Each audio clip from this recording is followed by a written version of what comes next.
Hello नमस्कार sorry गुरुदेव YouTube च्यानलमा स्वागत छ। आज हामी बिजनेस एथिक्स एन्ड कर्पोरेट गभर्नेन्सको च्याप्टर 4 लिएर आइसकेको छौँ।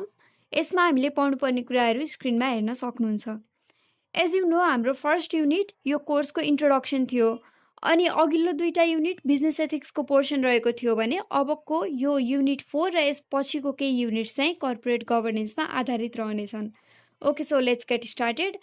आजको बिजनेस वर्ल्डमा trust is everything. Investors want to know their money is safe, employees want fair treatment, customers expect ethical behaviour र सोसाइटी डिमान्ड्स अकाउन्टेबिलिटी। र यिनै मूल्यहरू सुनिश्चित गर्न कर्पोरेट गभर्नेन्स आवश्यक हुन्छ।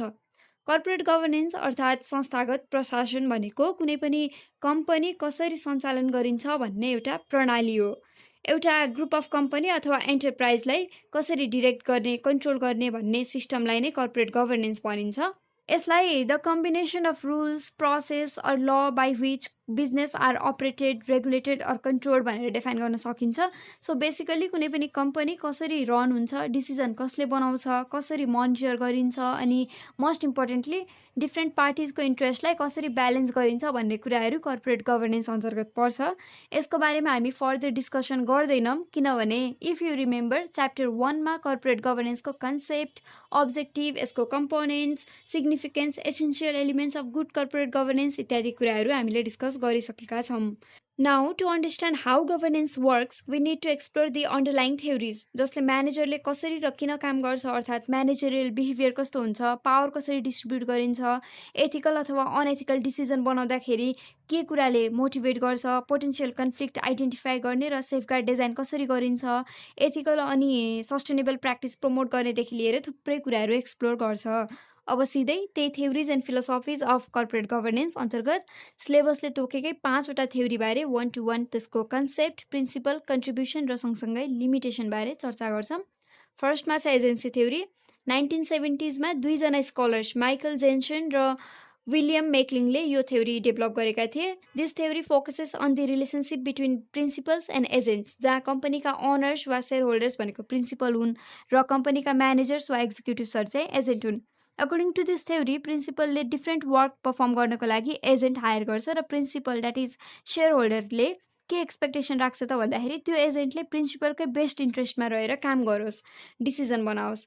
On the contrary, it is not necessary that agent make decision in the best interest of the principals, since managerले day-to-day operation control गर्दा गर्दै they may act in their own interest. Bonuses, job सिक्युरिटीलाई उनीहरूले prioritize गर्न खोज्दाखेरि यता प्रिन्सिपलको goal जुन छ profit maximization, share holder value म्याक्सिमाइजेसनको, त्यो अन्डरस्याडो हुनसक्छ र यसैबीच कन्फ्लिक्ट अफ इन्ट्रेस्ट अराइज हुनसक्छ, जुन अर्गनाइजेसनको लागि राम्रो त पक्कै पनि होइन। यस्तै इस्युजलाई सर्ट आउट गर्न, कन्फ्लिक्ट रिजल्भ गर्न र अल्टिमेटली प्रिन्सिपल र एजेन्टको रिलेसनसिप स्ट्रेन्थेन गर्नको लागि भनेर यो एजेन्सी थ्योरीले मुख्य भूमिका खेल्छ। अब एज वी सेड अर्लियर, हरेक थ्योरीको प्रिन्सिपल्स, कन्ट्रिब्युसन र लिमिटेसन हामी हेर्छौँ भनेर। सो प्रिन्सिपल हेरौँ। पहिला त छ प्रिन्सिपल एजेन्ट रिलेसनसिप। भर्खरै यत्रो एक्सप्लेन गऱ्यौँ, सेयर होल्डरले विभिन्न वर्क र डिसिजन मेकिङ अथोरिटी म्यानेजरलाई डेलिगेट गर्छ र agents may not always act in the best interest of principals. यो कुराले पोटेन्सियल कन्फ्लिक्ट अराइज हुन्छ, किनभने यसमा अनरसिप र कन्ट्रोल अलग अलग हातमा छ र यही separation of ownership and control creates the basis for agency problem in organization. अर्को information asymmetry, that is agent जो छ ऊ कम्पनीको हरेक काममा डिरेक्टली इन्भल्भ हुने भएकोले they typically have more and better information about the firms operation, जति इन्फर्मेसन चाहिँ प्रिन्सिपलसँग हुँदैन। र यो इम्ब्यालेन्सले गर्दाखेरि त्यहाँ प्रिन्सिपलले एजेन्टलाई एभ्री टाइम मोनिटर गर्न सक्दैन र एज अ रिजल्ट एजेन्टले कम्पनीको पर्फर्मेन्स डेटा मेनिपुलेट गर्न सक्छ, आफूलाई फाइदा हुने गरी डिसिजन बनाउन सक्छ, इनएफिसियन्सिज कन्सिल गर्न सक्छ र यसलाई चाहिँ मिटिगेट गर्न financial disclosure, independent audits, regulatory reporting standards जस्तो मेकानिजम चाहिन्छ। अनि छ गोल कन्फ्लिक्ट। वेल, सेयर होल्डर्सको गोल भनेको भ्याल्यु एन्ड प्रफिट म्याक्सिमाइजेसन हो भने managers might prioritize personal gain like bonuses, job security हो। यही misalignment can lead to decision that undermine share holders value. यस्तो खालको इस्यु सल्भ गर्न पर्फर्मेन्स बेस्ड इन्सेन्टिभ्स जस्तो वे चाहिँ इन्ट्रोड्युस गर्नुपर्छ। त्यसै गरी risk aversion. The theory एज्युम्स a difference in risk preference between principals and agents. Managers often exhibit risk averse behaviours के, किनभने उनीहरूको पर्सनल वेल्थ र करियर प्रस्पेक्ट्स नै फर्मको स्टेबिलिटीसँग क्लोजली टाइड अप भएको हुन्छ। र in contrast share holders may prefer riskier strategies जसले चाहिँ हायर रिटर्न दिन सकोस्। यस्तो हुँदाखेरि प्रब्लम आउँछ र इन सच केस कम्पेन्सेसन अनि incentive contracts must be structure to balance these. अर्को इम्पोर्टेन्ट प्रिन्सिपल भनेको यो एजेन्सी कस्ट पनि हो। प्रिन्सिपलले एजेन्टको एक्टिभिटिजहरू मोनिटर गर्दाखेरि पनि त्यहाँ विभिन्न खालको एक्सपेन्सेस भइरहेको हुन्छ र कहिलेकाहीँ एजेन्टले पनि प्रिन्सिपलको इन्ट्रेस्ट अनुसार काम भयो कि भएन भनेर चेक गर्न खोज्दा पनि कस्ट लागिरहेको हुन्छ। त्यस्तै मोनिटरिङ अनि बन्डिङ कस्टलाई एजेन्सी कस्ट भनिन्छ र कस्ट मिनिमाइज गर्नुपर्ने हुन्छ अनि मात्रै फर्मको एफिसिएन्सी इम्प्रुभ हुनसक्छ। अनि यो इन्सेन्टिभ स्ट्रक्चरमा त्यही गोल कन्फ्लिक्टलाई सल्भ गर्दा, पर्फर्मेन्स बेस्ड इन्सेन्टिभ प्रोभाइड गर्दा यताउता कुराहरू नै हो। अब चाहिँ corporate governance, finance, organisational design जस्तो डिफ्रेन्ट फिल्डमा यो थ्योरीको के कस्तो कन्ट्रिब्युसन छ त्यो सर हेरौँ। सो एजेन्सी थ्योरीले ओनर्स र म्यानेजर्स बिचको डाइनामिक्सलाई लिएर क्लियर फ्रेमवर्क प्रोभाइड गरेको छ that has significantly shaped modern corporate governance. अनि यो ट्रान्सप्यारेन्सी र different control mechanism through investor प्रोटेक्सनलाई पनि सपोर्ट गरेको छ।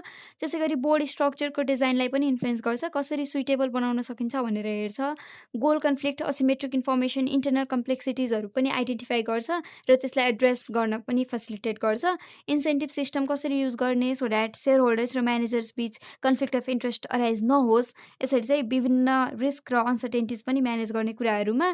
अनि यो फाइनेन्सियल डिस्क्लोजर, अडिट रिक्वायरमेन्ट्स जस्ता एजेन्सी कन्सर्न्स पनि इम्प्रुभ गर्दै रेगुलेटरी फ्रेमवर्क्स स्ट्रेन्थेन गर्ने कुरामा यो एजेन्सी थ्योरीले मेजर रोल प्ले गर्छ। Despite it's strength, agency theory has notable limitations पनि। यसको एजम्सन जुन छ नि कि एजेन्ट्सहरूले पर्सनल बेनिफिट्सको लागि मात्रै काम गर्न खोज्छ, सेल्फ इन्ट्रेस्टेड मात्रै हुन्छ भन्ने, that may not be true. In reality genuine रूपमा अर्गनाइजेसनल बेटरमेन्टकै लागि काम गर्छन् एजेन्टहरूले। अनि यो थ्योरीले सेयर होल्डर्स र म्यानेजरकै मात्र कुरा गर्दाखेरि अन्य स्टेक होल्डर जस्तो कस्टमर्स, कम्युनिटिज लाई चाहिँ नेग्लेक्ट गरेको देखिन्छ। अनि यो more of share holder centric model हो। प्रफिट म्याक्सिमाइजिङकै मात्र कुरा गर्दाखेरि नन प्रफिट र पब्लिक सेक्टर कन्टेक्स्टमा पनि the theory is lace suitable.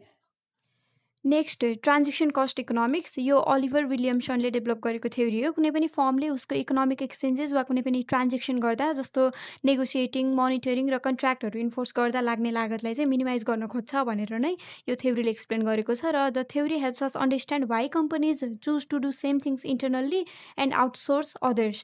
Outsourcing here is not just about goods है, जस्तोसुकै economic activities, whether internal production होला, hiring service like external marketing एजेन्सिजहरू हायर गर्ने कुरा होला, जोइन्ट भेन्चरमा जाने वा अलायन्स फर्म गर्ने जस्तो पार्टनरसिप हुनसक्छ। यस्तो हरेक कुरामा एफिसिएन्सी खोज्नतिर लाग्छ र it aims to minimise the hidden cost. जता कम रिस्क छ, सिचुएसन मोर सर्टेन छ, कस्ट थोरै छ, अपर्च्युनिटी धेरै छ, त्यताको बाटो चाहिँ अप्नाउन यो थ्योरीले सजेस्ट गर्छ। अब यसको की प्रिन्सिपल्सको कुरा गरौँ। फर्स्टमा एसेट स्पेसिफिसिटी।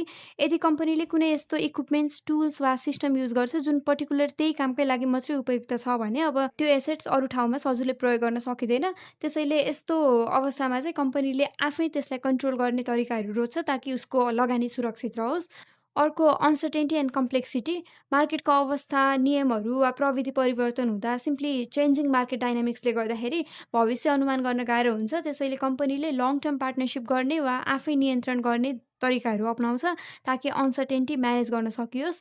त्यसै गरी कुनै पनि डिसिजन मेकरले सबै कुरा सोच्न नसक्ला। द्याट इज वाइ यो ट्रान्जेक्सन कस्ट इकोनोमिक्सले के भन्छ त भन्दाखेरि गभर्नेन्स यस्तो हुनुपर्छ जसले समयअनुसार निर्णय फेरबदल गर्न सकोस्। This is bounded rationality. अनि कहिलेकाहीँ पार्टनर्स वा सप्लायर्सले जानी जानी गलत सूचना दिन सक्छन्, एग्रिमेन्ट पनि ब्रिज गर्न सक्छन्। This is opportunism. त्यसैले यो थ्योरी अनुसार कम्पनीले कानुनी सुरक्षा वा अन्य केही कन्ट्रोल मेकानिजम अप्नाउँछ।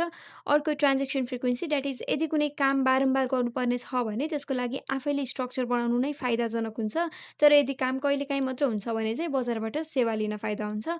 अब यो टिसिईको योगदानहरू हेरौँ। यसमा यो थ्योरीले कम्पनीले आफै काम गर्ने कि बाहिरबाट सेवा लिने भन्ने डिसिजन गर्न चाहिँ सहयोग गर्छ। अनि सुइटेबल गभर्नेन्स स्ट्रक्चर छनौट गर्न पनि हेल्प गर्छ। जस्तै अब मार्केटमा जाने कि पार्टनरसिप फर्म गर्ने हो कि इन्टरनल टिमबाटै जाने भनेर डिसाइड गर्न हेल्प गर्छ। त्यसै गरी एग्रिमेन्ट बनाउँदा कम्प्लेक्सिटी र अनसर्टेन्टी विचार गर्न सिकाउँछ। अनि सप्लायर वा डिस्ट्रिब्युटरसँग किन्ने कि पार्टनरसिप फर्म गर्ने के गर्दा नाफा हुनसक्छ भन्ने कुरा पनि फिगर आउट गर्न पनि सिकाउँछ र जोखिमहरू व्यवस्थापन गर्न स्ट्राटेजिक थिङ्किङ प्रोभाइड गर्छ। अब हेरौँ यो थ्योरीको लिमिटेसन्स। सो यो थ्योरी खर्च घटाउने कुरामा मात्रै केन्द्रित देखिन्छ। यसले एथिकल भ्याल्युज, कल्चरल अनि ह्युमन डाइमेन्सन्सलाई चाहिँ इग्नोर गर्छ। अनि यो थ्योरी इनोभेसन ड्रिभन फर्म्सहरूमा, क्रिएटिभ सेक्टर्सहरूमा चाहिँ त्यति एप्लिकेबल देखिँदैन, किनभने त्यस्तो फिल्डमा फ्लेक्सिबिलिटी र कोलाबोरेसन चाहिन्छ। सिमिलरली यो थ्योरीले मान्छेहरू सधैँ ऱ्यासनल हुन्छन्, लजिकल हुन्छन् भनेर एज्युम गर्छ, तर इन रियालिटी व्यावहारिक रूपमा चाहिँ सधैँ सही नहुन पनि सक्छ। अनि यो थ्योरीले स्टेक होल्डर इन्ट्रेस्ट र सोसियल कन्सिडरेसन्सलाई पनि नेग्लेक्ट गर्छ।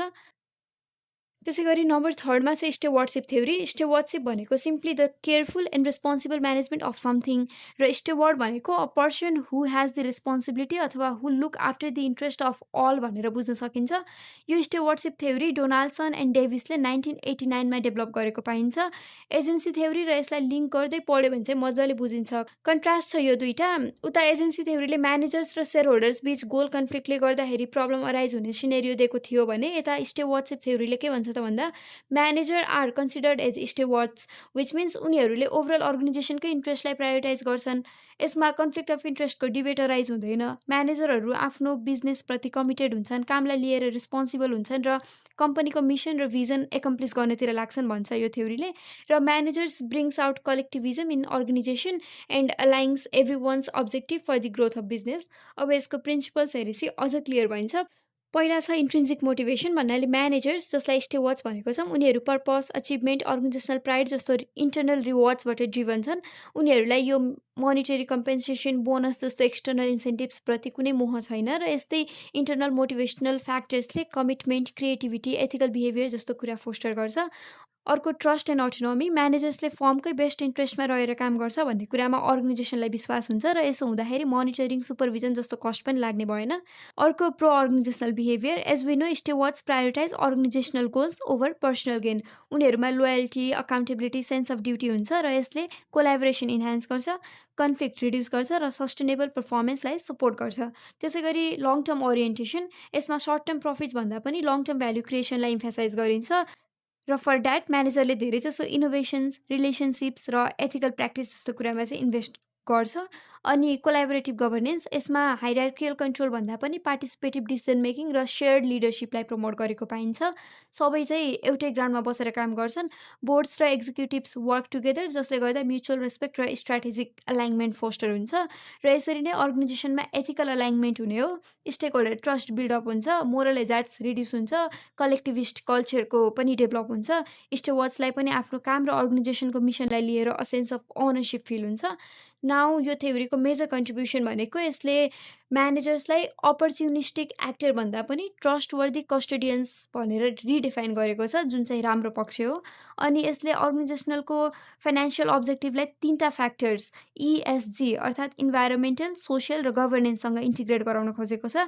This promotes ethical and sustainable governance. अनि अर्गनाइजेसनल कल्चर फोस्टर गरेको छ, कोलाबोरेटिभ इन्भाइरोमेन्ट क्रिएट गरेको, स्टेक होल्डर ट्रस्ट इन्हान्स गरेको, इनोभेसन फोस्टर गरेको, र अनि ट्रस्ट बेस्ड रिलेसनसिपले गर्दाखेरि सर्भिलेन्स र कन्ट्रोल सिस्टममा लाग्ने खर्च, द्याट इज एजेन्सी कस्टलाई पनि रिड्युस गरेको छ। र अब यति धेरै सबल पक्ष हुँदा पनि केही लिमिटेसन्स त हुन्छन् नै। के रहेछन् हेरौँ। उता एजेन्सी थ्योरीमा एजेन्ट वा म्यानेजरलाई धेरै सेल्फ इन्ट्रेस्टेड देखाइयो भनेर क्रिटिसाइज गरिएको थियो भने अब यता फेरि म्यानेजरलाई धेरै ट्रस्टवर्दी भनियो भनेर क्रिटिसाइज गरेको पाइन्छ। अनि यसमा ओभरसाइट मेकानिजम त्यति स्ट्रिक्ट भएको देखिँदैन, त्यो पनि राम्रो होइन। स्ट्रिक्ट रेगुलेटरी सिस्टम चाहिँ हुनैपर्छ, अदरवाइज स्टेवार्ड्सले नै पनि कहिलेकाहीँ पर्सनल इन्ट्रेस्टको लागि लुकेर काम गर्न सक्छ। र अनि भोलाटाइल मार्केट जहाँ चाहिँ हाई रिस्क छ, कम्पिटिटिभ इन्भाइरोमेन्ट छ, त्यस्तोमा यो ट्रस्ट बेस्ड गभर्नेन्स सुइटेबल नहुन पनि सक्छ। त्यसैले यसको एप्लिकेबिलिटी पनि लिमिटेड देखिन्छ। Moving on to stakeholder theory. Robert Edward फ्रीम्यानले आफ्नो strategic management a stakeholder approach भन्ने बुकमा 1984 मा यो स्टेक होल्डर थ्योरी पब्लिस गरेका थिए। यो थ्योरीले कुनै पनि बिजनेससँग जोडिने इन्टरनल, एक्सटर्नल, डिरेक्ट, इन्डिरेक्ट सबै सरोकारवालाहरूको हितमा काम गर्नुपर्छ, सबैको निड फुलफिल हुनुपर्छ भन्छ।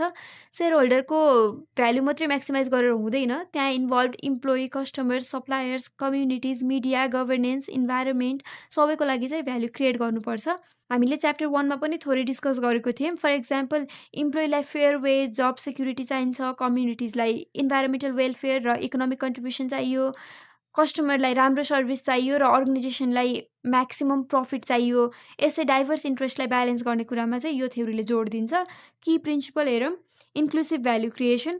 सेयर होल्डर्सको लागि भनेर फाइनेन्सियल रिटर्न मात्रै नखोजेर इम्प्लोइको लागि फेयर वेज, कस्टमरको लागि क्वालिटी प्रोडक्ट, सोसाइटीको लागि इन्भाइरोमेन्टल वेलफेयर जस्तो प्रत्येक कुरामा फोकस गर्छ। अनि बिजनेस डिसिजन बनाउँदा मोरल अब्लिगेसन्स सबै फुलफिल गर्छ। इन्टिग्रिटी, ट्रान्सपेरेन्सी, फेयरनेस जस्तो एथिकल भ्याल्युजमा रहेर काम गर्छ।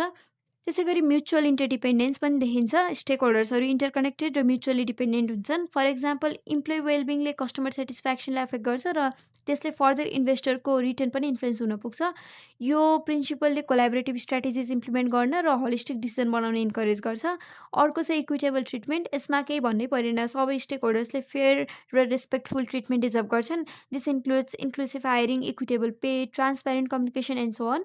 यस्तो प्र्याक्टिसले कन्फ्लिक्ट रिड्युस गर्छ र कहेसिभ इन्भाइरोमेन्ट क्रिएट गर्छ। अनि यो स्टेक होल्डर थ्योरीले सर्ट टर्म गेन भन्दा पनि सस्टेनेबिलिटीलाई प्रायोरिटाइज गर्छ। त्यही भएर फर्म्सले पनि कम्युनिटी डेभलपमेन्ट, इम्प्लोइ ग्रोथ जस्तो एस्पेक्टमा इन्भेस्ट गर्छ। अब कन्ट्रिब्युसनमा यो थ्योरीले एथिकल र इन्क्लुसिभ गभर्नेन्स प्रमोट गरेको छ। अनि एथिकल ट्रिटमेन्ट र इन्क्लुसिभ भ्याल्यु क्रिएसनले गर्दाखेरि लङ टर्म रिलेसन र ब्रान्ड लोयल्टी फोस्टर भएको पाइन्छ। त्यसै गरी थ्योरीले इनोभेसन, इम्प्लोइ डेभलपमेन्ट, इन्भाइरोमेन्टल स्टेवार्डसिप जस्तो लङ टर्म गोल्समा इन्भेस्ट गर्न इन्करेज गर्छ र यसरी सस्टेनेबल बिजनेस प्र्याक्टिस सपोर्ट गर्छ। रेपुटेसनल, लिगल, अपरेसनल जस्तो रिस्कलाई पनि पहिला एन्टिसिपेट गरेर अनि मिटिगेट गर्ने काम गर्छ। सँगसँगै ग्लोबल र लोकल भ्याल्युसँग पनि अलाइन गराउन इन्करेज गर्छ। यसमा पनि केही लिमिटेसन्सहरू छन्। स्टेक होल्डर्सहरूको इन्ट्रेस्ट ब्यालेन्स गर्ने कुरा यो थ्योरीले एक्सप्लेन गरे जस्तो सजिलो छैन। प्र्याक्टिकल्ली यो एकदमै कम्प्लेक्स भइदिन्छ र मोर अफ सेन्सिटिभ म्याटर पनि हो यो। अनि यसमा नन फाइनेन्सियल आउटकम्सलाई विशेष जोड दिएको छ र त्यस्ता आउटकम वा इम्प्याक्ट क्वान्टिफाई गर्न, ट्र्याक गर्न चाहिँ गाह्रो हुन्छ। सो त्यो पनि एउटा मेजर च्यालेन्ज भयो। पोटेन्सियल फर स्ट्राटेजिक डाइल्युसन भनेको इच स्टेक होल्डर्सको निड सेटिस्फाई गर्दाखेरि that may lead to vague or unfocused strategies, एउटा सर्टेन स्ट्यान्डर्डमा रहेर चाहिँ काम नहुन सक्छ। अब लास्ट थ्योरी छ रिसोर्स डिपेन्डेन्सी थ्योरी, त्यो हेरौँ र त्यस पछाडि केही मोडल्स पनि छन्, त्यसलाई पनि यही प्याटर्नमा एक्सप्लेन गरौँला। Okay, so the theory was develop by Jeffrey Pfeffer and Gerald सेलान्सिक।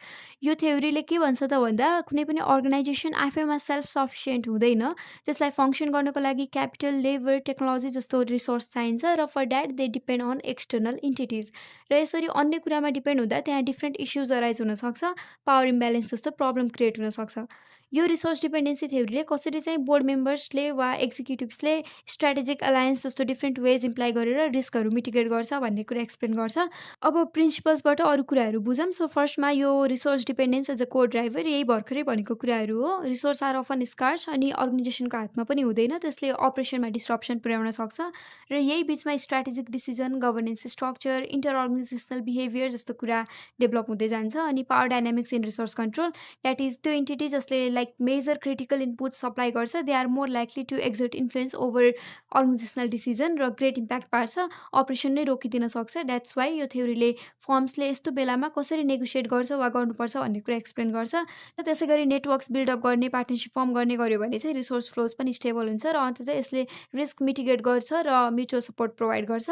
This is inter organisational relationship. Likewise सबै रिसोर्स उस्तै हुँदैनन्, कुनै रिसोर्स सर्भाइभलको लागि अति आवश्यक हुन्छन् र त्यसलाई स्पेसल अटेन्सन पनि चाहिन्छ, ती हुन् क्रिटिकल रिसोर्स। अनि स्कार्स रिसोर्स चाहिँ लिमिटेड अभाइलेबल हुन्छ, सजिलै पाउन सकिन्न। Scarcity is about how hard it is to get the resource, अनि criticality is about how important the resource is to the organisation.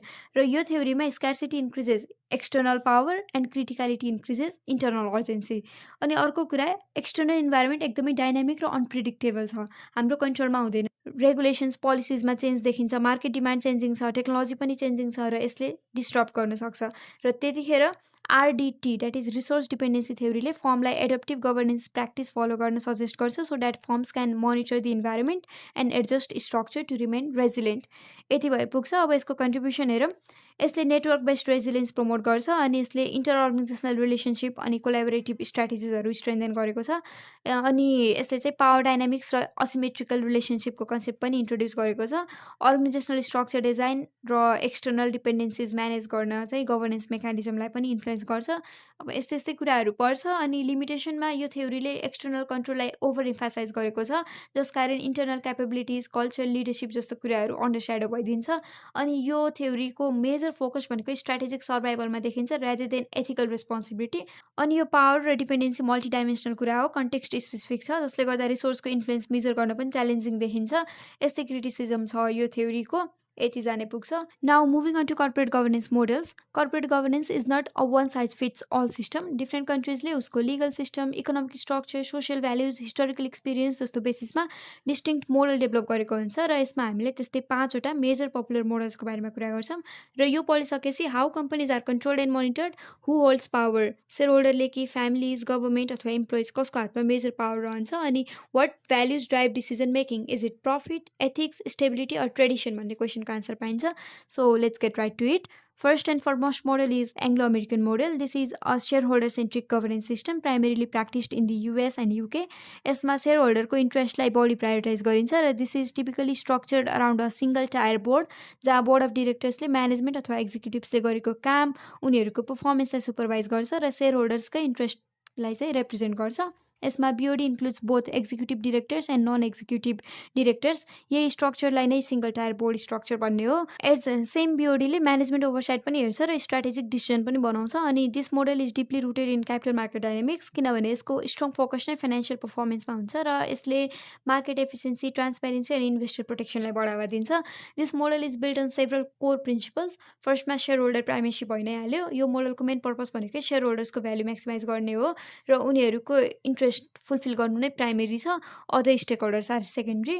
अनि यसमा independent board of directors firm गरिएको हुन्छ र उनीहरूले एक्जिक्युटिभ एक्सनलाई क्लोजली मोनिटर गर्छन् र कम्पनीको ओभरअल पर्फर्मेन्स स्ट्रेन्थेन गर्न खोज्छन्। त्यसै गरी यो मोडल अनुसार कम्पनीमा एकदमै स्ट्रिक्ट लिगल र रेगुलेटरी सिस्टम बनाइएको हुन्छ, जसले गर्दा कर्पोरेट डिस्क्लोजर मेबी त्यो फाइनेन्सियल होला, नन फाइनेन्सियल जस्तो कुराहरू ट्रान्सप्यारेन्टली र एथिकली अपरेट हुनसक्छ। अर्को भनेको market driven governance, that is corporate control is influenced by capital markets भन्नाले share price, investor sentiment, market competition जस्तो कुराले गभर्नेन्स डिसिजनलाई इम्प्याक्ट पार्छ र companies are under pressure to perform financially to attract and retain investors. र यस्तै market प्रेसरले गर्दा firms often prioritise quarterly earnings, so उनीहरूले एग्रेसिभ जस्तो ग्रोथ स्ट्राटेजिज एडप्ट गर्न खोज्छन् and this lead to short term decision making.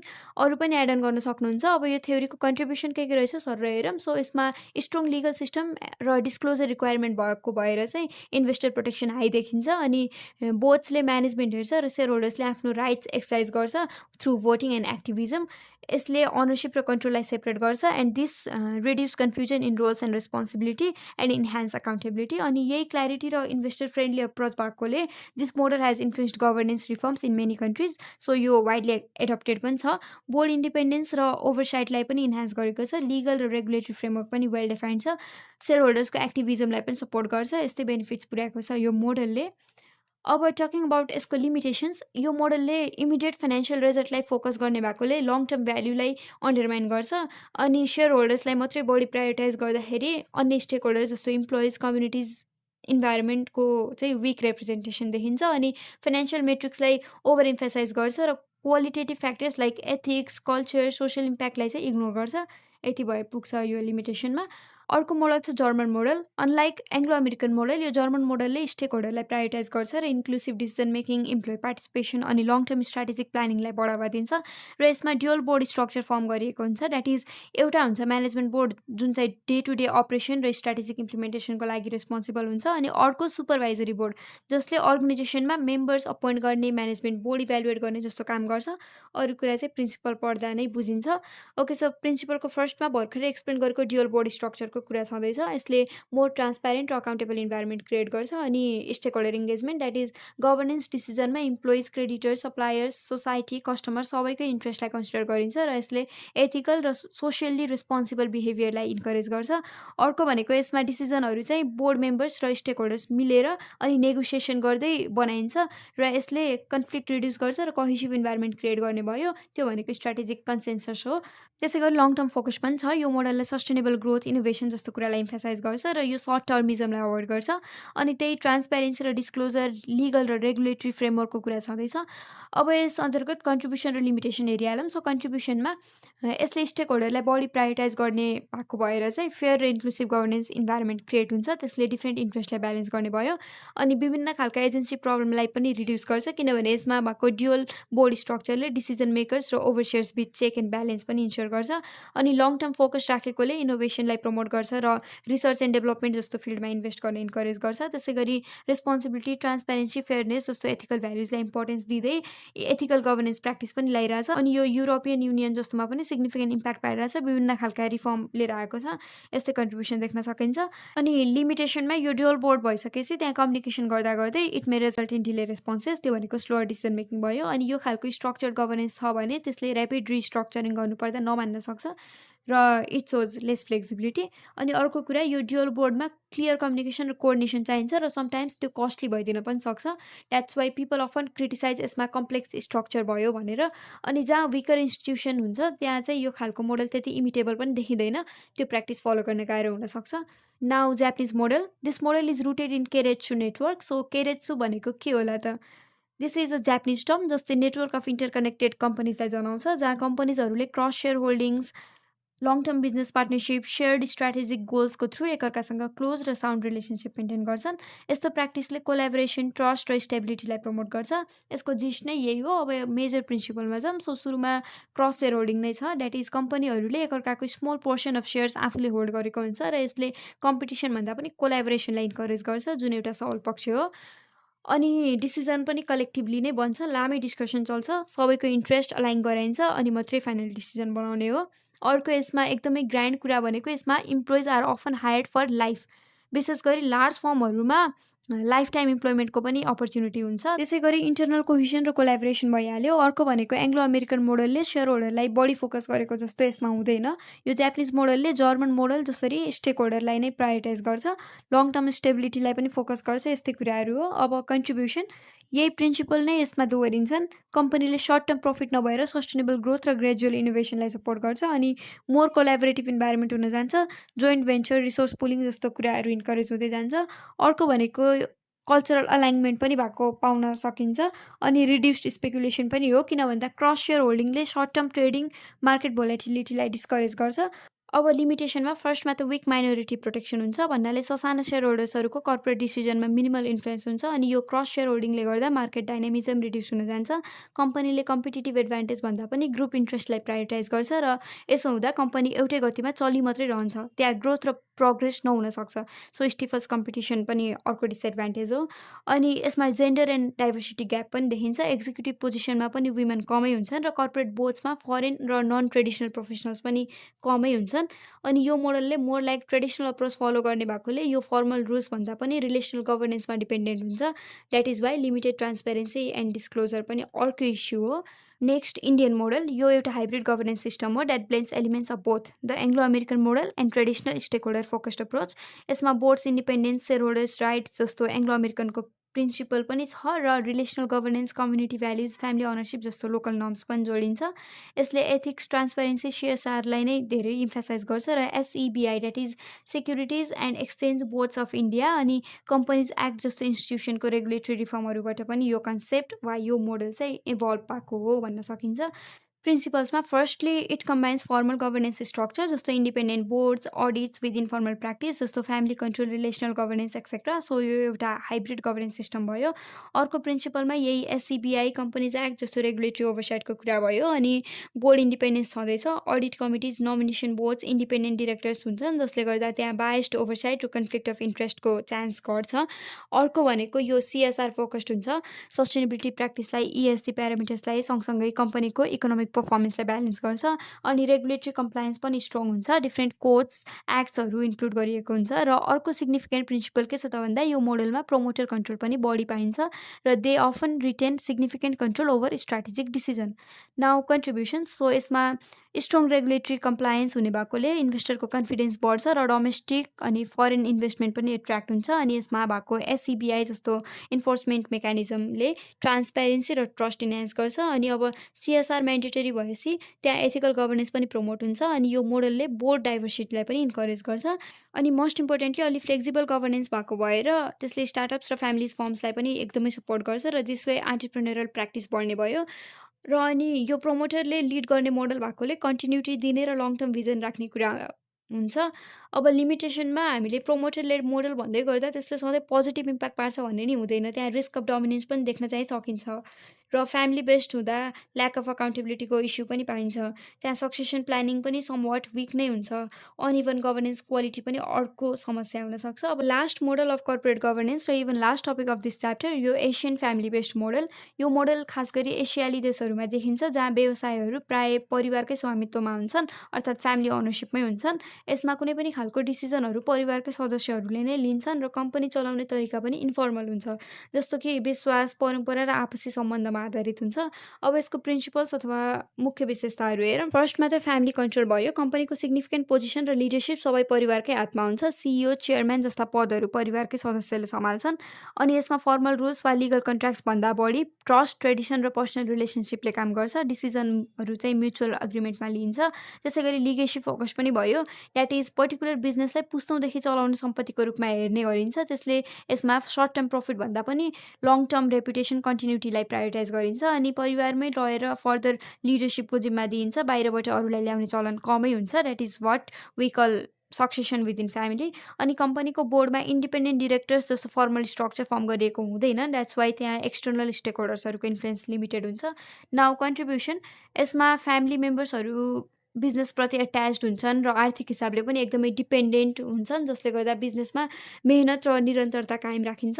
अनि legacy maintain गर्नुपर्ने हुन्छ। इन्टरजेनेरेसनल प्लानिङ हुन्छ, त्यसले गर्दा लङ टर्म ओरिएन्टेसनमा फोकस भइन्छ। परिवारकै बिचमा निर्णय हुने भएकोले प्रोसिड्युर छोटो हुन्छ, धेरै फर्मालिटी चाहिँदैन र डिसिजन क्विकली बन्छ। त्यसै गरी कल्चरल स्टेबिलिटी पनि हुन्छ। Local values like respect, loyalty, हायरार्कीसँग मिल्दो गभर्नेन्स हुन्छ। अनि गएर फ्यामिली नेटवर्क्स र कम्युनिटी टाइजले व्यवसायलाई सपोर्ट गर्छ र इमर्जिङ मार्केटमा सस्टेन हुन सघाउँछ। अब लास्टले यसको लिमिटेसन हेरौँ। परिवारकै सदस्य भएका कारण टप पोजिसन उसैलाई दिइन्छ, जसले गर्दा क्यापेबल आउटसाइडरको चान्स घट्छ। This is nepotism. अनि इन्फर्मल तरिकाले कम्पनी चलाउँदा त्यहाँ ट्रान्सपेरेन्सी हुँदैन र अकाउन्टेबिलिटी पनि गर्छ। लाइकवाइज अब भोलिको दिनमा नेतृत्व कसलाई दिने भन्ने कुरामा विवाद आउन सक्छ र कन्फ्लिक्ट अराइज हुनसक्छ। त्यो भनेको सक्सेसन रिस्क भयो। यति भएपछि यो च्याप्टर 4 पनि सकिन्छ। र यसको इन डिटेल नोट्स चाहिन्छ भने चाहिँ हाम्रो सरी गुरुदेवको ब्लग स्पोर्ट साइट भिजिट गर्न सक्नुहुन्छ र त्यहाँबाट नोट्सहरू एक्सेस गर्न सक्नुहुन्छ। र अन्य भिडियोको लागि चाहिँ stay connected with us. Thank you.